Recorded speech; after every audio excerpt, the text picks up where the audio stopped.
for being here. I wanted to start saying welcome to sunny Mexico. I guess I was wrong. I gave it my best. In fact, I assured many months ago to Michael McEwen that March in Mexico City is always sunny and pleasant. I was wrong. I've been wrong very many times in my life. It's a pleasure. C'est un plaisir pour moi de vous recevoir ici à la ville de Mexico. It's a pleasure for me to welcome you here to my country, to my city. And if I start in French, it's because this is a North American organization, and we also, have some Quebecois friends here, and it's a pleasure, of course, for us to welcome you here. I have to say that I'm very much a North American citizen in the sense that I was born in Mexico, I was raised in Mexico, and I lived in the States and I've lived in Canada. And let me tell you something about NABA. This is one of the reasons why I'm so proud of being a part of NABA. At a time when some politicians are asking for walls to be built along the borders of Mexico and the States, NABA is exactly the opposite. NABA is trying to build bridges, and this is why I'm so committed to what NABA is trying to do.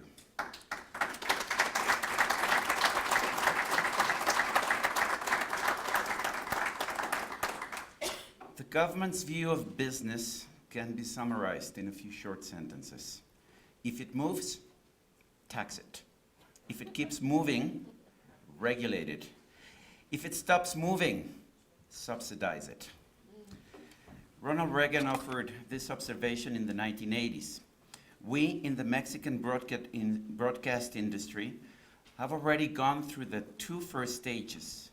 We have been taxed and overtaxed and then taxed again, more so than most industries in Mexico or in the world. We have also been regulated and regulated again and overregulated many times over. Let's just hope that this exercise in regulation does not eventually push our industry to a government rescue.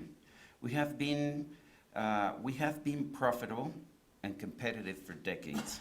We have contributed to society through taxes and good corporate behavior. We have also done it through voluntary social programs, such as the dozens that at TV Azteca we have promoted through our Fundación Azteca, or foundation of which I'm a proud member. We don't want to be subsidized. We want to be able to compete freely in the changing environment of today's world. We understand that broadcasting has always been a heavily regulated industry. There are practical reasons for this. The spectrum is limited, and we need a good cop to make sure that our signals don't intrude with each other. Governments, moreover, have always been fearful of the influence of journalists and opinion makers in the population at large. This is why freedom of expression has been restricted by so many authoritarian governments, including Mexico's, throughout most of our history. New regulations have accumulated in Mexico over the past few years. Some are similar to those applied in other countries. We may not like them, but we accept them. Others, however, are being used only in Mexico and are becoming an extraordinary burden for our industry. Broadcasters throughout the world are suffering a change of paradigm.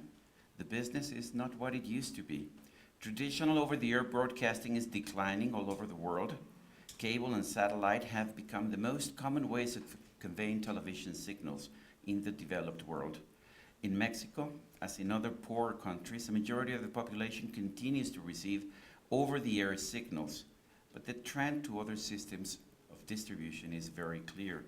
You've actually considered this topic in NABA ever since I remember joining the organization, and it's clearly changing the way we do business. We had a meeting yesterday at the board of directors, and part of a large portion, the most important part of our discussion is what exactly is a broadcaster nowadays, and we realize that we have to come to grips with that fact. It's a reality. We're not opposed to that. We just know that we have to change with reality. Other technological changes are threatening over-the-air broadcasting all over the world. The internet is transforming the way people get information and entertainment, and also how they communicate with each other. Digital convergence is erasing the borders among different media. In spite of these changes, broadcasting continues to be much more regulated than other media, especially the internet. And this puts us broadcasters at a distinctive disadvantage. For us in Mexico, the most irritating, the most damaging burden we are suffering is the obligation to carry 3 minutes of unpaid political propaganda for every hour of broadcasting between 6 a.m. and midnight every day. This obligation expands to 4 minutes during political campaigns. Many viewers and radio listeners are so saturated by this avalanche of political propaganda that they're turning off traditional broadcasting. Neither pay TV nor the internet, and surely not newspapers or magazines, which are broadcasting live in the net as well with video, with audio, is subject to this burden. The must carry and must offer provisions exist in many countries. We accept them. But they also hit Mexican broadcasters badly. Pay TV channels which compete directly with our broadcasts can collect fees from distributors. We have to give away our products for free. Mexican broadcasters underwent a tremendous effort and investment to convert to digital television. In fact, TV Azteca was the only broadcaster that made the conversion 100% and in time. And you know, I mean, you've all had to do the conversion in the States and in Canada. Very few people actually made it on time. We actually did it. We made an effort. It cost us money. We were proud to do it. But even if we were required to make the effort and investment for this transformation, we have not been allowed to take full advantage of the new digital medium. TV Azteca, for example, was a pioneer in multicasting in Mexico as it launched his high TV service in 2009. But the regulators prevented the company from continuing to offer this service. We were told, this is what actually the regulator and the Secretary of Communications at that point told us, that we're too advanced for the country, that the competition was not ready yet to offer the same service, so we were shut down. We actually went to the courts. We managed to win the case, but of course, by the time we managed to win the case, we had lost that competitive advantage of being the first to offer the service to our audience. It was said, how can you offer 3 or 4 channels if your competition isn't prepared yet to do that? Today, multicasting is finally allowed in Mexico, but the regulators continue to take measures to prevent us from a full use of technology. We're not permitted, for example, to offer video on demand, nor to use our spectrum for a return channel. This restricts the value added that we can offer to our clients at a time when other competitors are allowed to take full advantage of their technology. Now, political constraints are also hitting Mexican broadcasters. We are not being just regulated in this arena. Let us be clear, we are being censored. A political reform in 2007 prohibited political parties or candidates from purchasing time from broadcasters. Politicians, however, are still able to purchase spaces in other media. It was a punishment just focusing on the broadcast industry. We're the only ones who are not allowed to take paid political advertising. Everyone else can do it. We just can't do it. Our time was confiscated by the government for the use of political parties in government agencies without indemnification. The problem is that people hate the political propaganda we're compelled to broadcast, and they're turning us off just to get away from the propaganda. And more, they have other options. More and more, they have internet channels. More and more, they have channels that are offered over the pay TV systems that have no obligation to have these 3 minutes or 4 minutes of political propaganda. A version of the fairness doctrine, already considered unconstitutional in the courts of the US, has been approved by Mexican legislators. This right of response legislation would give free television or radio time to anyone who disagrees with the position or information provided by an over-the-air broadcaster. Only the over-the-air broadcaster are submitted to this. The fear to be inundated by opposition or opposing views, some bona fide, some demanded by political groups simply to get free airtime, is likely to have a chilling effect on freedom of expression. Only broadcasters will be submitted to this fairness doctrine. If Sergio Sarmiento questions a political party, if Sergio Sarmiento says that a political party or a political candidate might be proposing something wrong, such as building a bridge to prevent Americans from coming to Mexico, we would not be allowed to say it, because we might get thousands of different points of view that would inundate our programming, and of course would make it impossible for us to continue providing our service. In February, just last month, there was a vote at the Instituto Nacional Electoral, the National Electoral Institute, the INE, to fine and censor TV anchors who on air complained about the legal obligation to introduce political propaganda, interrupting a continuous non-commercial coverage of Pope Francis's visit to Mexico. Every TV network, every radio network, I'm proud to be both a radio commentator and a television commentator, we were providing non-stop coverage of the Pope's visit. Why? Because there was a lot of interest on the part of our audience.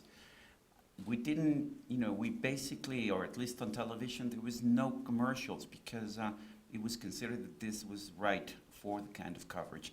But we had to interrupt programming every hour to offer the political party propaganda, and we're compelled to do that by law.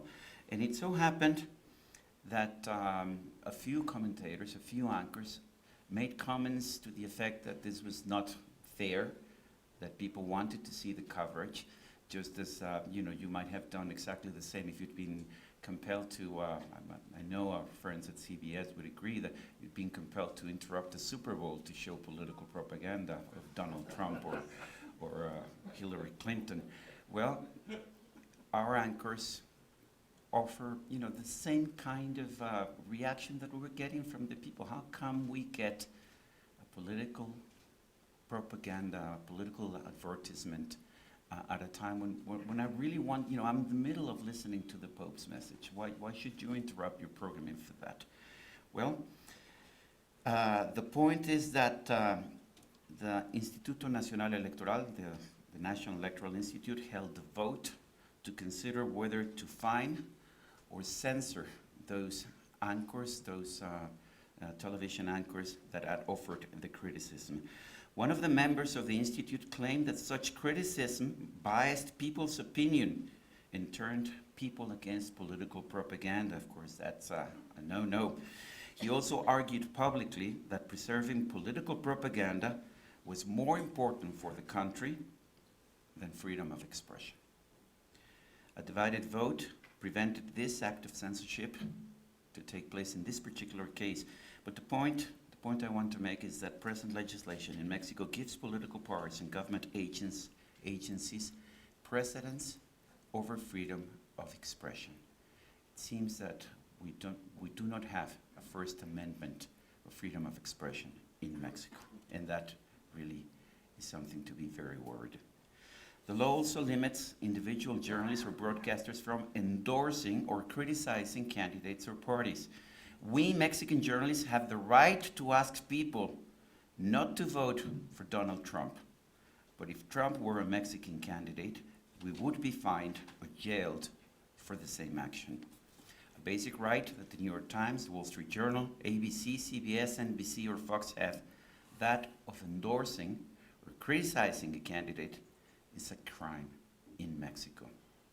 And I've been threatened with jail already. New legislation being considered would give the Instituto Federal de Telecomunicaciones, or telecoms regulator, the power to sanction broadcasters by unilaterally suspending broadcasts without warning if the public lodges complaints about the contents.